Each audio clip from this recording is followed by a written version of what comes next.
അപ്പൊ ഇതാണ് ഇവിടുത്തെ അവസ്ഥ. ആ പാവത്തിന് എല്ലാവരും കൂടി പറ്റിക്കാണല്ലേ.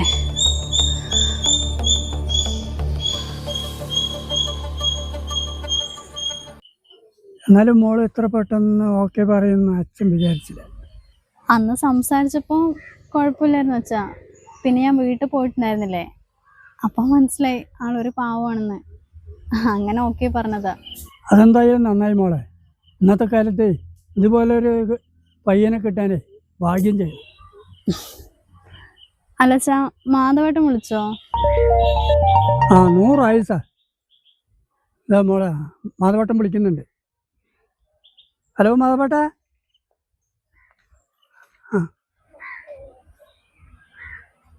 ആണോ? 18ഉം 25. ശരി ശരി, ഞാൻ മോളുടെ അടുത്ത് പറഞ്ഞിട്ട് വിളിക്കാം. എന്താച്ചാ മൂപ്പരെന്താ പറഞ്ഞത്?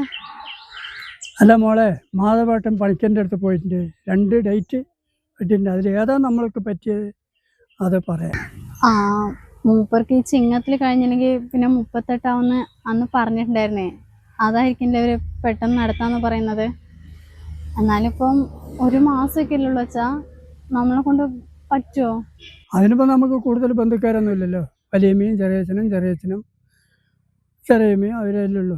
കുറച്ച് നാട്ടുകാരനെയും വിളിച്ചേ അതൊക്കെ നമ്മൾക്ക് 1 മാസത്തിൻ്റെ ഉള്ളിൽ വിളിച്ചു തീർക്കാം. അല്ല, എന്നിട്ടിപ്പോൾ ഏതൊക്കെ ഡേറ്റാ പറഞ്ഞത്? ഓഗസ്റ്റ് 18ഉം 25ഉമാണ് അവർ പറഞ്ഞിരിക്കുന്നത്. എന്നാ പിന്നെ 25 ആക്കാല്ലേ അച്ഛാ? അങ്ങനെയാണെങ്കിൽ 10-40 ദിവസം കൂടി ഇല്ലേ ഇനി? നമ്മൾ വിചാരിച്ചിട്ട് കാര്യമില്ലല്ലോ. എന്തായാലും ഞാൻ അമ്പലത്തിലൊന്ന് പോയി നോക്കട്ടെ. ആ ഡേറ്റിൽ വല്ല ഉണ്ടെങ്കിൽ പിന്നെ നമ്മൾ 18ആം തീയതിക്ക് മാറ്റേണ്ടി വരും. പിന്നെ അച്ഛാ, ഇൻവിറ്റേഷനൊക്കെ വേണ്ടി വരുമോ? അതിൻ്റെ ഒന്നും ആവശ്യമില്ലെന്ന് മാധവേട്ടൻ പറഞ്ഞു. അവർക്ക് കൂടുതൽ ആൾക്കാരൊന്നും ഇല്ലെന്നാണ് പറഞ്ഞത്. എന്നാ പിന്നെ അച്ഛൻ അമ്പലത്തേക്ക് ഒറ്റയ്ക്ക് പോകാൻ നിൽക്കണ്ട, ഞാനും കൂടി വരാം. വേണ്ട, അടുത്തല്ലേ, അച്ഛൻ പോയിട്ട് വരാം. മോൾക്ക് അവിടെ എക്സാം പത്തിരിപ്പള്ളിയിൽ അച്ഛാ. എന്നാൽ പിന്നെ മോള് പഠിച്ചിട്ടേ വേഗം പോകാൻ നോക്ക്. അത്രയും ദൂരം പോകേണ്ടതല്ലേ. അത് ഞങ്ങളൊരു 11:30 ആകുമ്പോഴേ ഇറങ്ങുള്ളൂ അച്ഛാ. കുറച്ച് തന്നെ ഇല്ലുള്ളൂ. പിന്നെ ഞാൻ വേണമെങ്കിൽ കൂടെ വരാം. 9 മണിയിലായിട്ടുള്ളൂ. അതൊന്നും വേണ്ട, അച്ഛൻ പോയിട്ട് വരാം. എന്നാ പിന്നെ അച്ഛൻ പോയിട്ടേ ഒഴിവ് എപ്പോഴാണെന്നുള്ളത് എന്നെ വിളിച്ച് പറഞ്ഞാൽ മതി. എന്നാലേ മോള് പഠിച്ച് ആഹാരമൊക്കെ കഴിച്ചിട്ട് പോകാൻ നോക്ക്. അച്ഛൻ പോയിട്ട് വരാം.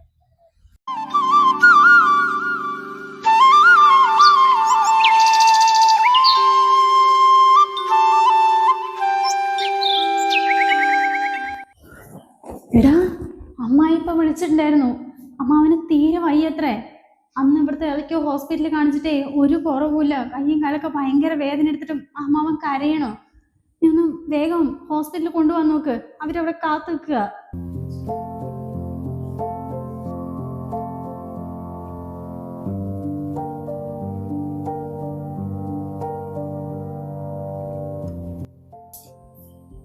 എന്താ അമ്മ, നേരത്തെ ആരാ വിളിച്ചേ? അത് അമ്മായി വിളിച്ചായിരുന്നു മോളെ.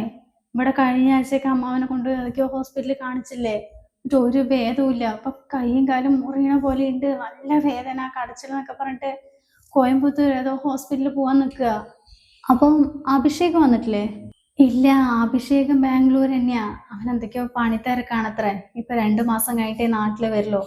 അപ്പൊ അമ്മായി വിളിച്ചിട്ട് വിനോദ് എന്തായാലും നാട്ടിലില്ലേ, ഒന്ന് വേഗം വാന്ന് പറഞ്ഞതായിരുന്നു. എന്തായാലും നന്നായി. അല്ലെങ്കിൽ പിന്നെ വിനോദയുടെ നേരെ വിട്ടാ പറ്റി ആ പെണ്ണിനെ കാണാൻ പോകാൻ വേണ്ടി നിൽക്കായിരിക്കും. അതിന് പോവുകയായിരുന്നു എന്നാ തോന്നണത്. ഞാൻ പറഞ്ഞപ്പോ അത്ര വലിയ ഇതൊന്നുമില്ല, എന്തോ ഒരു ഇതില് ഫോണ് കണ്ടു. അല്ലമ്മ, അമ്മാവും പണിക്കരം കണ്ടിട്ട് 2 ഡേറ്റ് കിട്ടി എന്നൊക്കെ പറഞ്ഞല്ലോ. എന്നിട്ട് എന്തായി, എന്തെങ്കിലും തീരുമാനിച്ചോ? അതുങ്ങളുടെ അടുത്ത് അമ്മാവൻ ഡേറ്റ് കൊടുത്തിട്ടുണ്ടായിരുന്നു എന്ന് പറഞ്ഞിട്ടുണ്ടായിരുന്നു.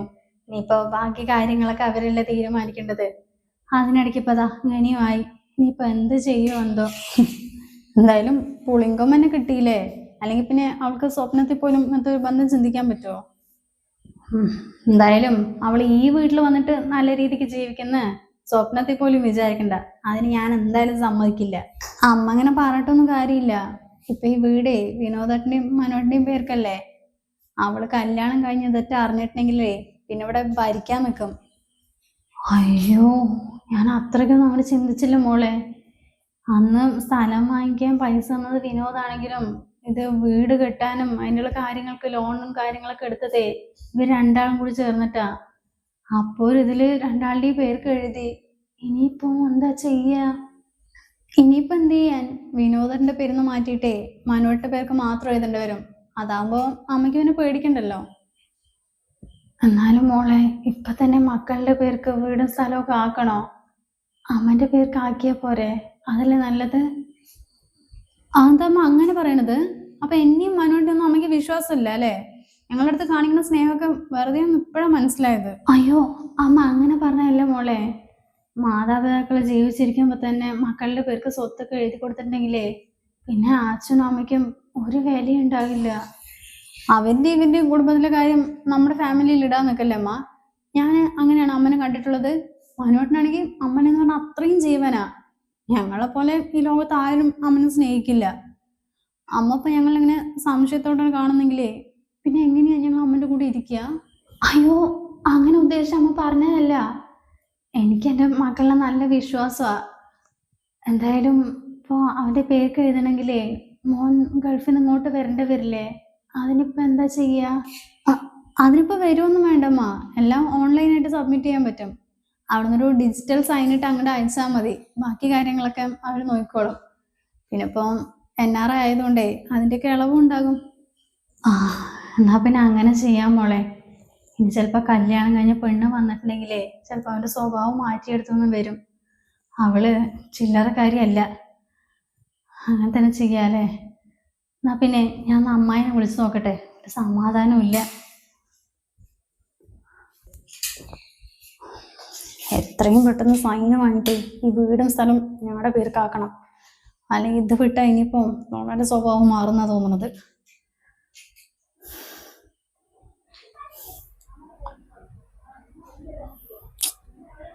ഇന്നലെ തൊട്ട് വിളിക്കുക, ഇന്ന് ഫോണ് കണക്റ്റ് ആവുന്നില്ല. ഇപ്പൊ സ്വിച്ച് ഓഫും. എന്താക്കത്?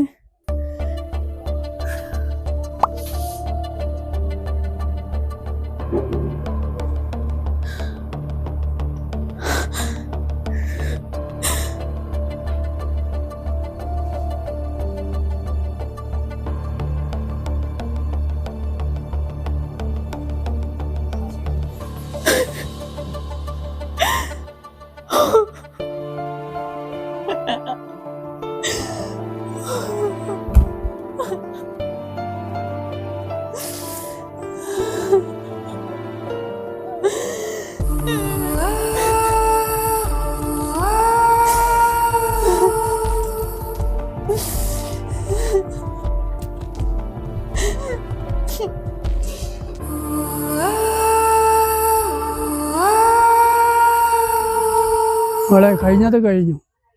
അതിനെപ്പറ്റി ആലോചിച്ചിരിക്കണ്ട. അതെല്ലാം ഓരോരുത്തരുടെ വിധിയായിരിക്കും. മറക്കാൻ ശ്രമിക്കുന്നുണ്ട് അച്ഛാ, പക്ഷെ ഒന്നും പെട്ടെന്ന് മനസ്സിൽ നിന്ന് പോകുന്നില്ല. ഇനി അതിനെ ആലോചിച്ചുകൊണ്ടിരിക്കണ്ട. ഇതിൻ്റെ പേരിൽ എത്ര പരീക്ഷകളാണ് മുടങ്ങിപ്പോയിരിക്കുന്നത്. ഇനി നന്നായി പഠിച്ച് അതെങ്കിലും പരീക്ഷയെങ്കിലും എഴുതി. ഞാൻ റിക്കവറാകാൻ നോക്കണ്ട അച്ഛാ, പക്ഷെ പെട്ടെന്ന് പറ്റായിട്ടാ. എന്തായാലും പഠിച്ച് നന്നായിട്ട് എക്സാം എഴുതിയൊരു ജോലി വാങ്ങിക്കണം. ഈ ഒരു സാഹചര്യത്തിൽ പറയാൻ പറ്റുമോ എന്നുള്ളത് അറിയില്ല. എങ്കിലും മോൾക്ക് വേണ്ടിയിട്ട് ഒരു കല്യാണം ഒന്ന് ആലോചിച്ചോടെ. അച്ഛൻ എന്തൊക്കെയാ പറയുന്നത്? പെട്ടെന്നൊരു തീരുമാനം പറയണ്ട, ആലോചിച്ച് പറഞ്ഞാൽ മതി. അച്ഛനും പ്രായമായി വരുമല്ലേ. എനിക്കെന്തെങ്കിലും ആയിക്കഴിഞ്ഞാലേ മോൾക്ക് ആരും ഉണ്ടാവില്ല.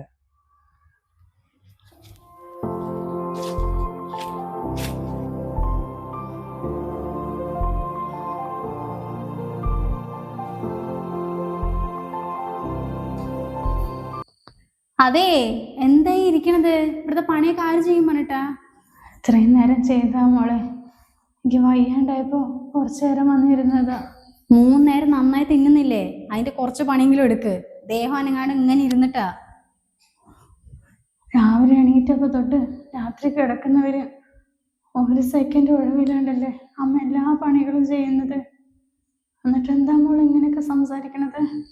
അങ്ങനെ പണി ചെയ്യുന്നുണ്ടെങ്കിലേ 3 നേരം തിന്നാനും കുടിക്കാനും തരുന്നില്ലേ? രണ്ട് വെറുതെ ഒന്നും അല്ലല്ലോ. ഞാൻ അപ്പോഴും മനുവേട്ടൻ്റെ അടുത്ത് പറഞ്ഞതാ, ഏട്ടൻ പോയ ശേഷം നിന്റെ അടുത്ത് വൃദ്ധസ്ഥാനത്തിൽ കൊണ്ട് തള്ളേ. അപ്പൊ നിങ്ങൾ തന്നെയല്ലേ പറഞ്ഞത്, അയ്യോ മോളെ എന്നെ കൊണ്ടുവിടണ്ട, അവിടുത്തെ പണിയൊക്കെ ചെയ്തിട്ട് അമ്മ ഇവിടെ ഇരുന്നോളാന്ന്. ഇപ്പൊ നിങ്ങക്ക് എന്താ? ഇതിനേക്കാളും നല്ലത് അതന്നെയാ, നീ എന്നെ അവിടെ കൊണ്ടുപോയി വിട്ടോ. ഇതേ തള്ളേ, ഇവിടുത്തെ പണിയൊക്കെ ചെയ്തിട്ടേ അടങ്ങി ഒതുങ്ങി ഇവിടെ ഇരുന്നോണം. നിങ്ങൾ ഇനിയിപ്പം വൃദ്ധസ്ഥാനത്ത് കൊണ്ടാക്കിയിട്ട് വേണം നാട്ടുകാരും ഓരോന്നും പറയാൻ. എന്നാ പിന്നെ എന്നെ ഒന്ന് ഹോസ്പിറ്റലിലേക്ക് കൊണ്ടുപോകും. കയ്യും കാലും കാണിച്ചിട്ട് എനിക്ക് ഒന്നിനും പറ്റുന്നില്ല മോളെ. ഹോസ്പിറ്റലിൽ കൊണ്ടുപോകാനോ? അതിന് നിങ്ങളത്തെ 5 പൈസ ഉണ്ടാ? എനിക്ക് പെൻഷൻ കിട്ടുന്ന പൈസ മുഴുവൻ നീ തന്നെയല്ലേ എല്ലാ മാസവും എടുക്കല്. ആ പൈസ ഉണ്ടെങ്കിൽ എന്നെ ഒന്ന് കൊണ്ടുപോയിക്കൂടെ? ഓ, പെൻഷൻ പൈസ എത്ര? 2000 അല്ലേ കിട്ടുന്നുള്ളൂ, അല്ലാണ്ട് 10,000 ഒന്നും ഇല്ലല്ലോ. അതുകൊണ്ട് ഹോസ്പിറ്റലിൽ പോയിട്ടുണ്ടെങ്കിലേ അവർ എക്സ്റേ, സ്കാനിങ്, MRI വേണ്ടിട്ട് ഒരു ലോഡ് ബില്ല് തരും. അതൊക്കെ എവിടെ നിന്നെടുത്ത് അടയ്ക്കാനാ? മതി ഇങ്ങനെ ഇരുന്നത്. ഏത് നേരവും ഇരിക്കുമ്പോഴാണ് കൈ വേദനയും കാല് വേദനയൊക്കെ കൂടുന്നത്. എന്തെങ്കിലുമൊക്കെ പണി ചെയ്യുമ്പോഴേ അതൊന്നും അറിയില്ല. പോയിട്ട് എന്തെങ്കിലുമൊക്കെ അടുക്കളയിൽ ചെയ്യാൻ നോക്ക്.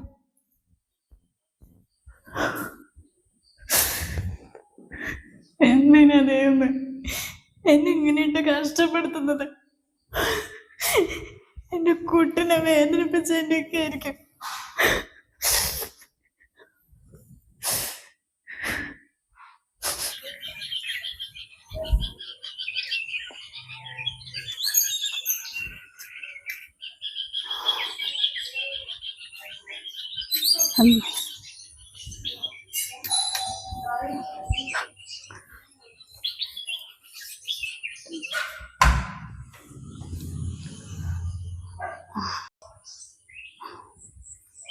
അമ്മയ്ക്ക് എന്നെ മനസ്സിലായോ?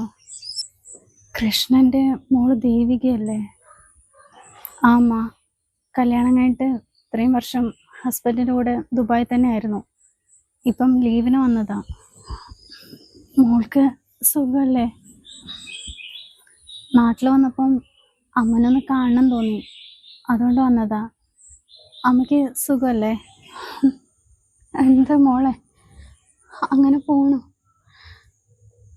അവൻ പോയതിനു ശേഷമേ ഇളയ മകനും മരുമകളും കൂടി അവൻ്റെ കയ്യൊപ്പൊക്കെ എങ്ങനെയോ ആക്കിയിട്ട് ഈ വീടും സ്ഥലമൊക്കെ അവൻ്റെ പേരിലാക്കി എടുത്തു. അതൊന്നും എനിക്ക് അപ്പം അറിയുന്നുണ്ടായിരുന്നില്ല. പിന്നീടാണ് മനസ്സിലായത് ഈ വീട്ടിലെ എല്ലാ പണിയും അവളെ എന്നെ കൊണ്ടാണ് ചെയ്യിപ്പിക്കുന്നത്. ഒരു സെക്കൻഡ് പോലും എനിക്ക് ഒഴിവ് തരുന്നില്ല. പാവം എൻ്റെ കുട്ടി.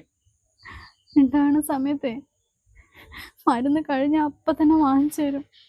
എന്തെങ്കിലും പണി ചെയ്യുകയാണെങ്കിൽ വന്ന് സഹായിക്കുകയും ചെയ്യും.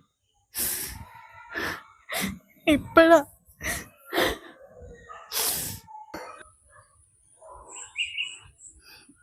സാരല്ലമ്മേ, ഇനി പറഞ്ഞിട്ട് കാര്യമില്ലല്ലോ. അത് ശരിയാ മോളെ, പറഞ്ഞിട്ട് കാര്യമില്ലല്ലോ. എല്ലാം ഞാൻ വരുത്തി വെച്ച തന്നെയാ. 2 മക്കളുണ്ടായിട്ടും 2 ആളിനെയും വേർതിരിച്ച് കണ്ടു. ഇളയ മകനെയും മരുമകളെയും തലയിൽ കയറ്റി വെച്ചു. അവൻ ഒരുപാട് സ്നേഹിച്ചു. എൻ്റെ മൂത്ത മകനെ ഒരു മകനായിട്ടല്ല, ഒരു പണം കായ്ക്കണ മരമായിട്ടാ കണ്ടിട്ടുള്ളൂ. എൻ്റെ കുട്ടി 10ാം ക്ലാസ് പഠിപ്പ് നിർത്തി പണിക്കിറങ്ങിയതാ. രാവിലെ തൊട്ടും രാത്രി വരെ വർഷോപ്പിൽ ചോര നീരാക്കി ഉണ്ടാക്കിയ പൈസ മുഴുവൻ ഞാൻ വാങ്ങിച്ചെടുത്തു.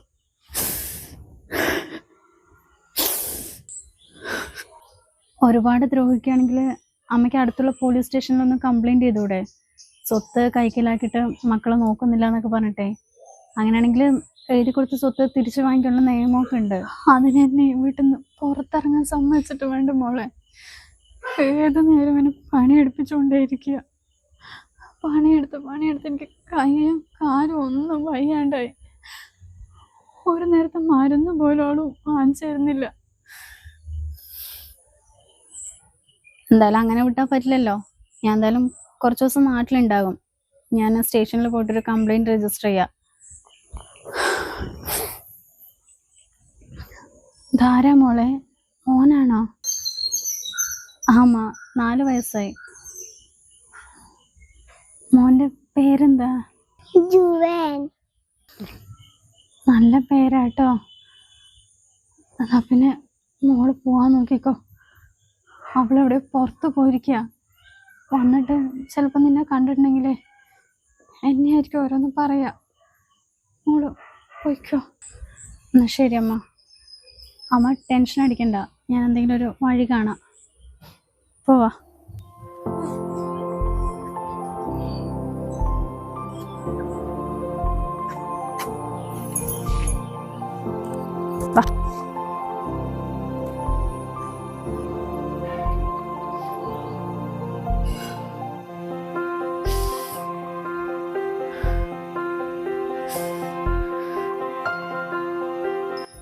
അമ്മ, ആ അച്ഛമ്മ ആരാണു?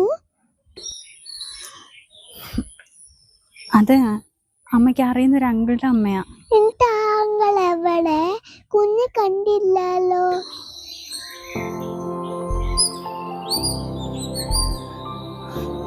നമുക്ക് പോവാ, സമയം ഒരുപാടായി.